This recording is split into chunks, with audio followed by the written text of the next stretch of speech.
4 നൂറ്റാണ്ടുകൾക്ക് മുമ്പ് അല്ലാഹുവിന്റെ ഖുർആൻ പറയുകയാണ്, പിശാചിന്റെ വാക്ക് കേട്ടപ്പോ പിശാച് വന്നിട്ട് ആദം ഹവ്വ ദമ്പതികളോട് പറഞ്ഞപ്പോ പിശാചിന്റെ വാക്ക് കേട്ടിട്ട് ആദം നബിയും ഹവ്വ ബീവിയും പഴം കടിച്ചു.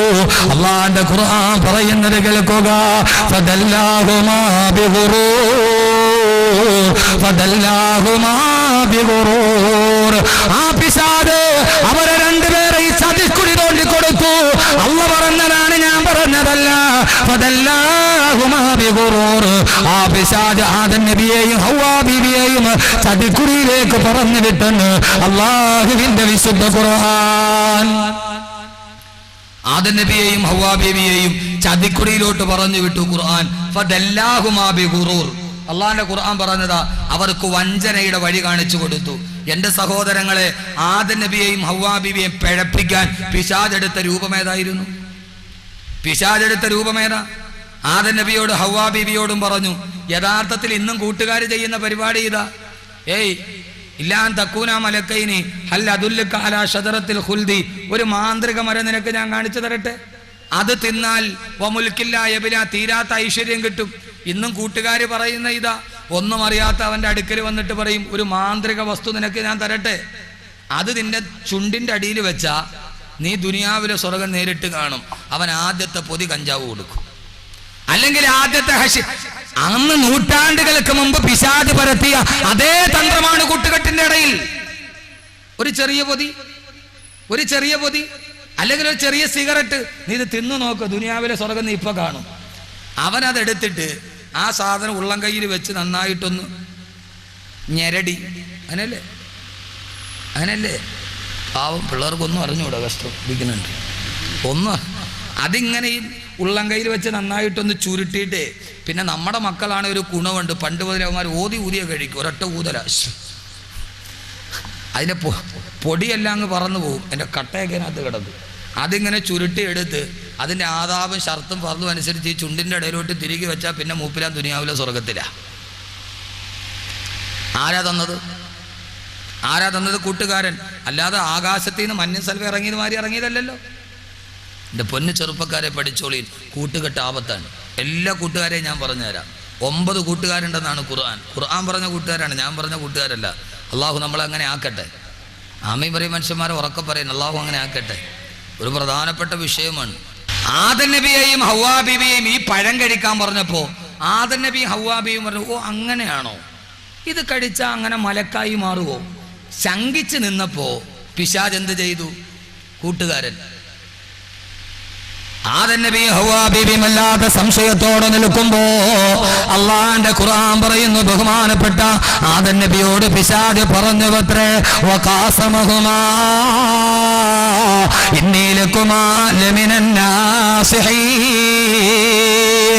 അവരുടെ രണ്ടുപേരുടെയും മുമ്പിൽ സത്യം ചെയ്തിട്ട് പിശാച് പറഞ്ഞുവത്രേ, ഞാൻ നിങ്ങളുടെ ശത്രുവല്ല, ഇന്നി ലകുമാ ലമിനൻ നാസിഹീൻ, ഞാൻ നിങ്ങളുടെ ഒരു ആത്മാർത്ഥ കൂട്ടുകാരൻ മാത്രമാ, നിങ്ങൾക്കൊരു നന്മ വരട്ടെ എന്ന് വിചാരിച്ചു പറഞ്ഞതാണ്.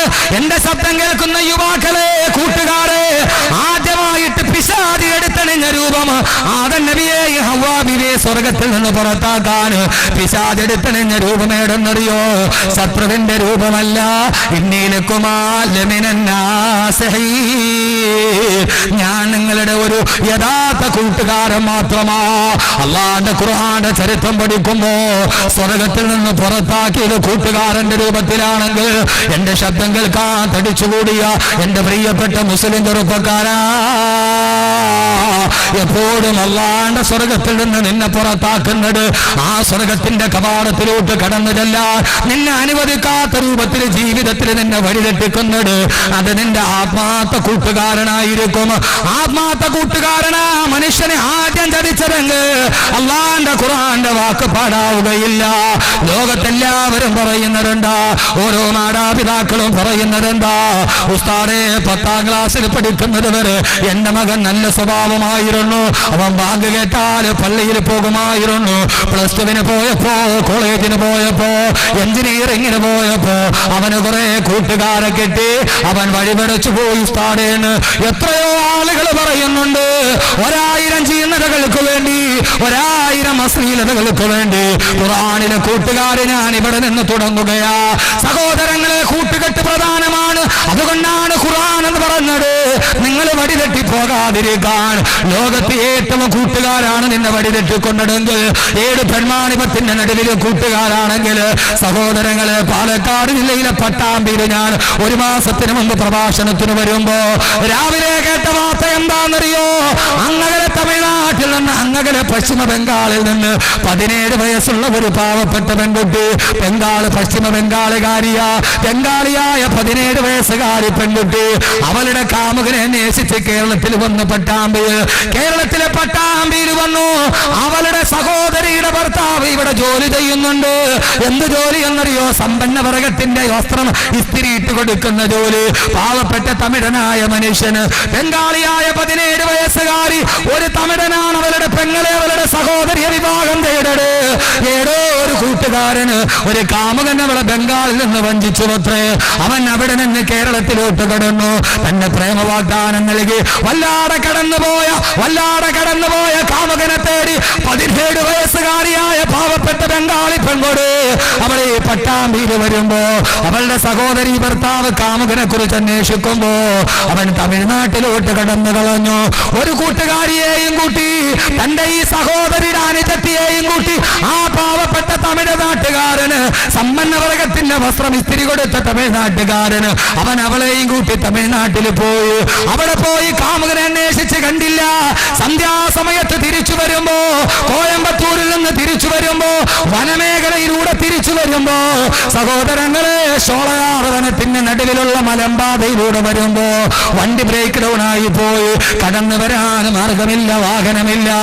കാട്ടുപാതയുടെ നടുക്ക്, മലമാതയുടെ നടുക്ക്, നിബിഡ വനത്തിന്റെ നടുവിലുള്ള കാട്ടുപാറയിൽ ആ പാവപ്പെട്ട 17 വയസ്സുകാരി പെണ്ണും അവളുടെ സഹോദരി ഭർത്താവായ തമിഴനായ ചെറുപ്പക്കാരനും കാത്തു നിൽക്കുമ്പോ ഒരു നാഷണൽ പെർമിറ്റ് ലോറി വന്നു. ആ ലോറിയുടെ മുമ്പിൽ 3 ചെറുപ്പക്കാർ ആശയോടെ കൈനീട്ടി കാടിന്റെ നടുവിൽ അകപ്പെട്ടു പോയി. പാവങ്ങൾ, ദിശയറിയില്ല, വടിയറിയില്ല, അന്യനാട്ടുകാർ. അവര് കൈനീട്ടി ആ ലോറിയിൽ ഇരിക്കുന്നവര് തങ്ങൾക്കൊന്ന് വഴി കാണിച്ചു തന്നിരുന്നെങ്കിൽ, അവര് തങ്ങളൊന്ന് നാട്ടിലെത്തിച്ചിരുന്നുവെങ്കിൽ. 17 വയസ്സുകാരി പെണ്ണിനെ കണ്ടപ്പോ അവര് വാഹനം നിർത്തി. ആ പാവപ്പെട്ട 2 പേരെ വാഹനത്തിൽ കയറ്റി ഹിംസ്രജന്തുക്കളെ തിങ്ങിപ്പാർക്കുന്ന വനത്തിലൂടെ ആ വാഹനം നടന്നു പോകുമ്പോ, സഹോദരങ്ങളെ, ആവടിഞ്ഞ വനത്തിന്റെ ഭാഗത്തെത്തുമ്പോ ആ 3 പേര്, ഡ്രൈവറിൽ ഒരാൾ മൊബൈൽ ഫോൺ എടുത്ത് വേറൊരുത്തനെ വിളിക്കുന്നത് കണ്ടു. ഭാഷ അറിയാത്തത് കൊണ്ട് തിരിച്ചറിഞ്ഞില്ല. മലയാള ഭാഷയിൽ അവൻ പറഞ്ഞതെന്തെന്ന്, മൊബൈൽ ഫോണിലൂടെ തന്റെ കൂട്ടുകാരനോട് പറഞ്ഞതെന്തെന്ന് ആ പാവപ്പെട്ട പെണ്ണ് തിരിച്ചറിഞ്ഞില്ല. നമ്മുടെ ഈ പച്ച മലയാളത്തിൽ നടന്ന കഥയാണ് പറയുന്നത്. എന്തിനാണ് ഖുർആനിലെ കൂട്ടുകാരെന്ന് ചോദിച്ചാ മറുപടി പറയും, അതിനെ കുറിച്ചേ പറയാൻ പാടുള്ളൂ. അതാണ് ഈ സമൂഹത്തോട് പറയേണ്ടത്. സഹോദരങ്ങളെ, നിബിഡവനത്തിലെത്തിയപ്പോ, ആളുകൾ പാർക്കാത്ത നിബിഡവനത്തിലെത്തിയപ്പോ ആ പാവപ്പെട്ട തമിഴ്നാട്ടുകാരനെ 2 കൈയും 2 കാലും കെട്ടി അവനെ ലോറിയുടെ ക്യാബിനിൽ ഇട്ടിട്ട് താക്കോല് കൊണ്ടുകൂട്ടി 17 വയസ്സുള്ള ബംഗാളി പെൺകുടിയെ 3 പേരും താങ്ങിയെടുത്തു കൊണ്ടുപോയി.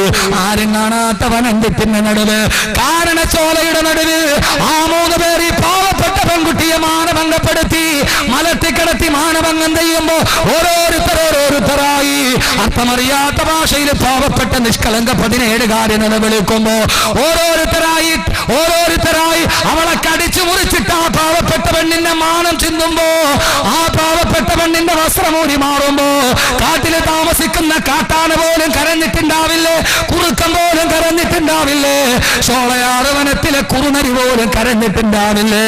കുറുനരികൾ ഇങ്ങനെ അക്രമം കാണിക്കാറില്ല, കാട്ടാന ഇങ്ങനെ പിടിയാണ് ഇങ്ങനെ മാനം കെടുത്താറില്ല, കാട്ടുപുലിയും ചെമ്പുലിയും ഇങ്ങനെ മട്ടരുത്തന്റെ പച്ചമാംസം കത്തിപ്പിടിക്കാറില്ല.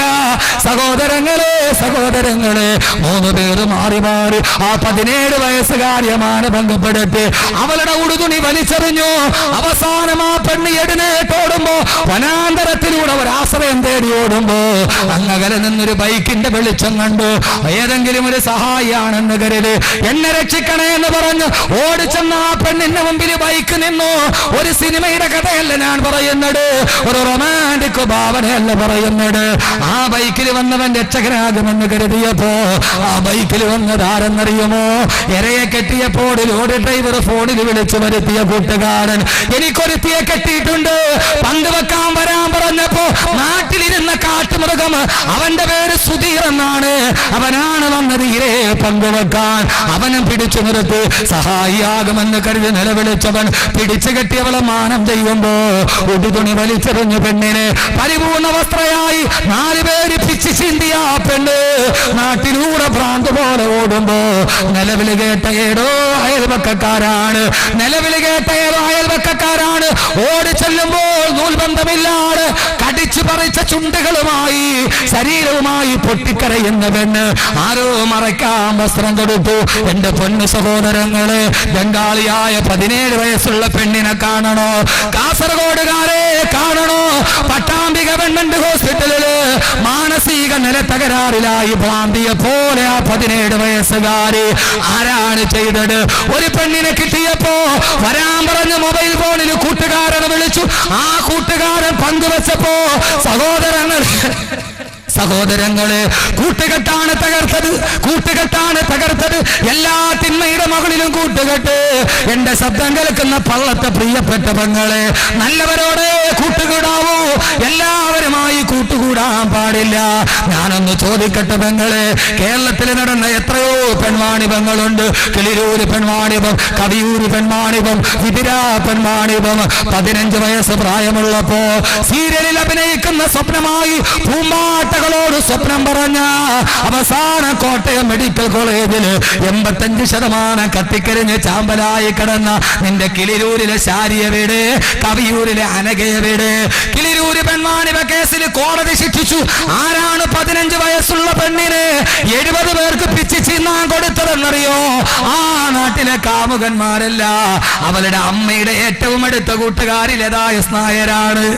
ആരാണ് കൊടുത്തത്? അവളുടെ അമ്മയുടെ കൂട്ടുകാരി. ആ കൂട്ടുകാരിയാണ് പ്രലോഭിച്ചിട്ട് കൊടുത്തത്. ഏത് പെൺവാണിഭത്തിന്റെ കഥ എടുത്തു നോക്കോ, ഒരു പെണ്ണിനെ കൂട്ടിക്കൊടുത്തത് ആണല്ല, അവരുടെ കൂട്ടുകാരിയാണ്, അവളുടെ കൂട്ടുകാരിയാണ്. അതുകൊണ്ട് സഹോദരങ്ങളെ, ഖുർആൻ 14 നൂറ്റാണ്ട് മുമ്പ് പറഞ്ഞു, പിശാച് നിന്നെ സ്വർഗ്ഗത്തിൽ നിന്ന് പുറത്താക്കിയത് ഒരാത്മാർത്ഥ സുഹൃത്തിന്റെ രൂപത്തിലാണ്. അതുകൊണ്ട് കൂട്ടുകെട്ട് പ്രധാന